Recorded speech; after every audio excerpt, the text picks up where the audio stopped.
Hello bachcho, so let's see this question. So the question says if m is the arithmetic mean of two distinct real numbers L and N. L and N are greater than 1 and G1, G2, G3 are three geometric means between L and N.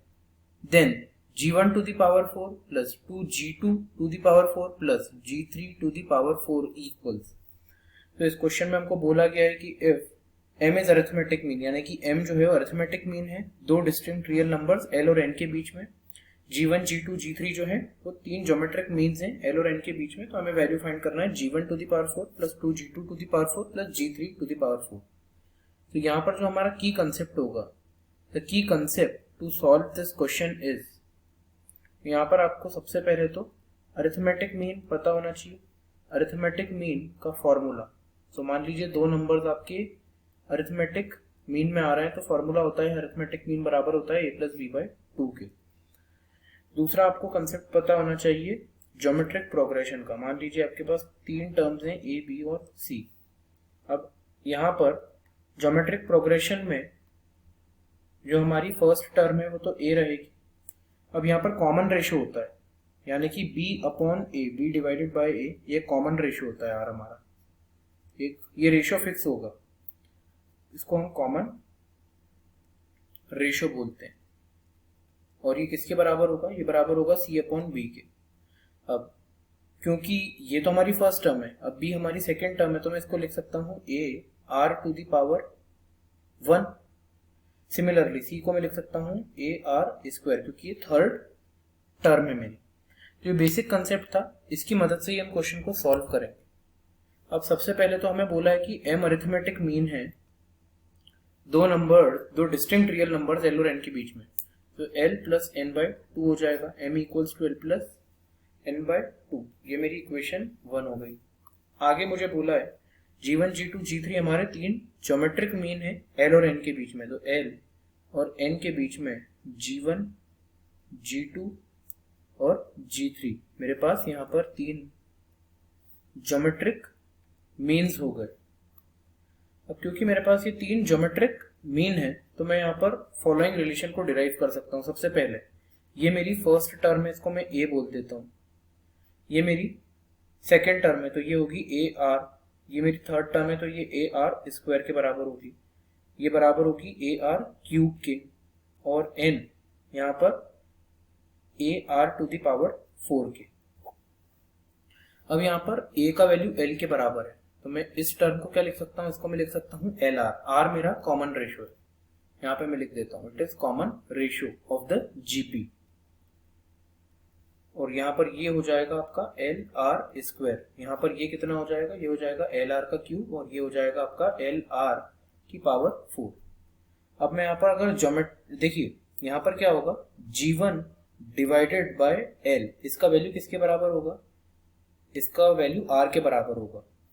तो L R के साथ multiply हो जाएगा. तो यहाँ पर G1 का value कितना आ जाएगा? ये आ जाएगा एल आर के बराबर. इसको मैं अगली स्लाइड पे लिख देता हूँ. तो G1 का वैल्यू मेरे पास आ गया है एल आर के बराबर. अब मैं G2 का वैल्यू कैसे निकाल सकता हूँ? तो उसके लिए देखिए यहाँ पर क्या होगा, G2 डिवाइडेड बाय G1, ये भी तो कॉमन रेशियो होगा हमारा. G2 डिवाइडेड बाय G1, ये मेरा कॉमन रेशियो होगा, R के बराबर होगा. G1 का मल्टीप्लाई कर दीजिए तो यहाँ पर आ जाएगा G2 किसके बराबर? ये आ जाएगा G1 R के बराबर.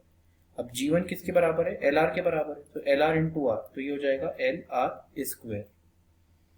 Similarly G3 divided by G2, ये भी मेरा R के बराबर होगा. तो यहाँ से G3 का वैल्यू कितना आ जाएगा? G2 का वैल्यू है LR स्क्वायर इंटू R, तो ये हो जाएगा LR का क्यूब.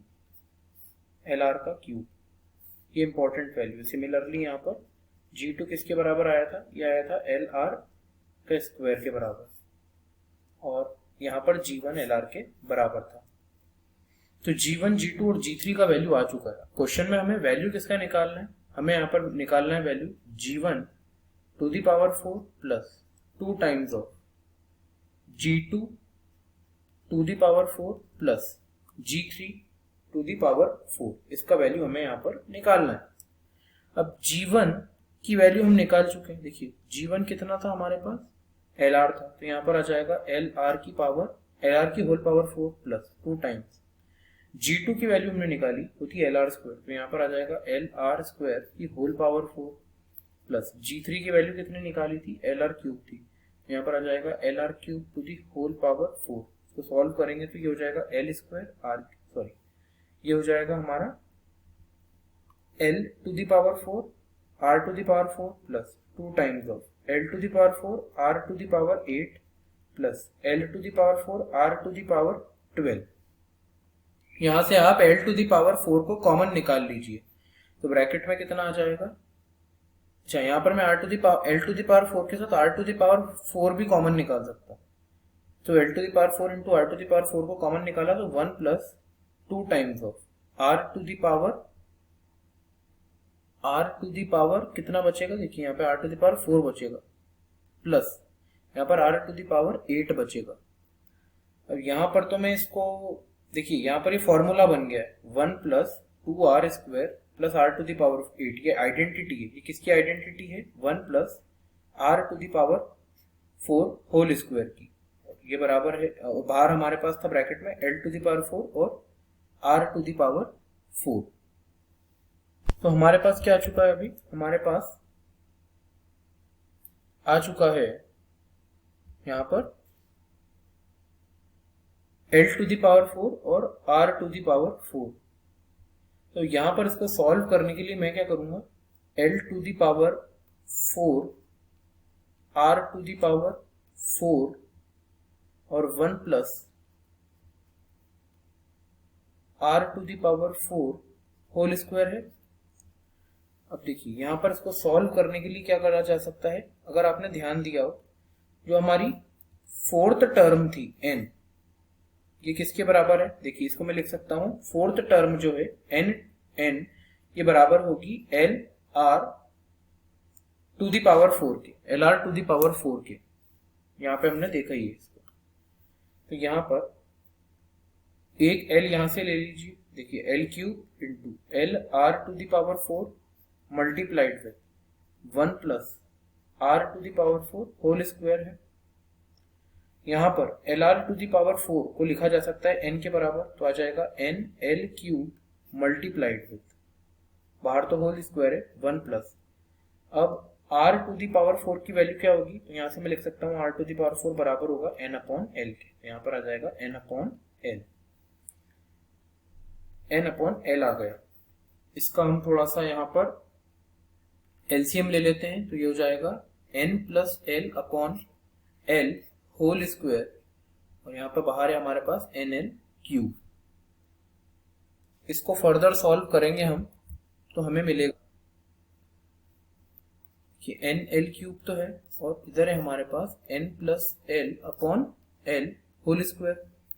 मैं डिनोमिनेटर के L को ब्रैकेट से बाहर लाता हूँ, इसको मैं बाहर लाता हूँ, तो ये हो जाएगा NL cube into 1 upon L square और n plus L whole square, ऐसा का ऐसा ही रहेगा। L क्यूब से L स्क्वायर कैंसिल, तो यहाँ पर एक L आ जाएगा, तो NL multiplied with n plus L whole square. Equation 1 को अगर आप देखेंगे, यहाँ पर 2 को मल्टीप्लाई कर दीजिए लेफ्ट हैंड साइड पे, तो यहाँ पर इक्वेशन आ जाएगी हमारे पास, देखिए from the equation 1 m equals to L plus n by 2 था, तो 2m के साथ मल्टीप्लाई हो जाएगा, तो यहाँ जाएगा 2m equals to L plus n, तो इसको मैं रिप्लेस कर सकता हूँ, इसको रिप्लेस कर देते हैं, तो NL multiplied with 2m whole square, तो ये हो जाएगा हमारा 4m square LN, 4m square LN, तो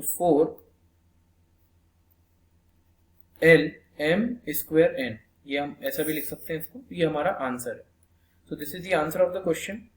सो according to our answer which option we will mark, यहाँ पर फर्स्ट ऑप्शन को अगर आप देखें, सो 4LMN स्क्वायर, ये तो गलत है।